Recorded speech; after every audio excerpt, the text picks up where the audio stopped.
যেমনটা বলছিলেন সকাল ১০টা থেকে ভোট গ্রহণ শুরু হয়েছে।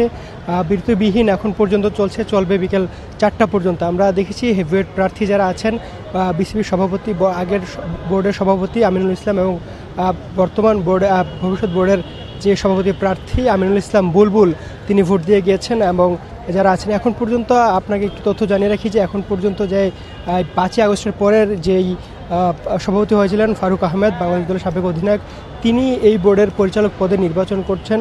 তিনি কিন্তু এখনও ভোট দিতে আসেননি, আমরা এখন পর্যন্ত তাকে দেখতে পাইনি। কিন্তু আমরা জানি যে তিনি এখন বোর্ডের এই নির্বাচন প্রার্থী।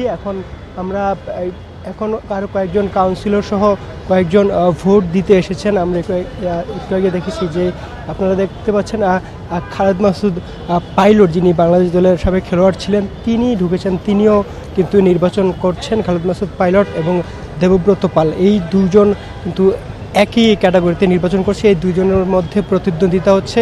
এর মধ্যে যে কোনো একজন পরিচালক হয়ে বিসিবির বোর্ড পরিচালক হবেন।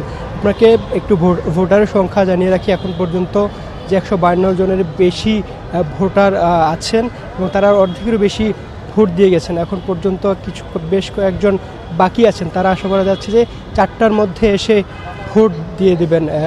আর আপনাকে এখন পর্যন্ত ৮ জন বিনা প্রতিদ্বন্দ্বিতায় বিসিবি বোর্ড পরিচালক হয়েছেন।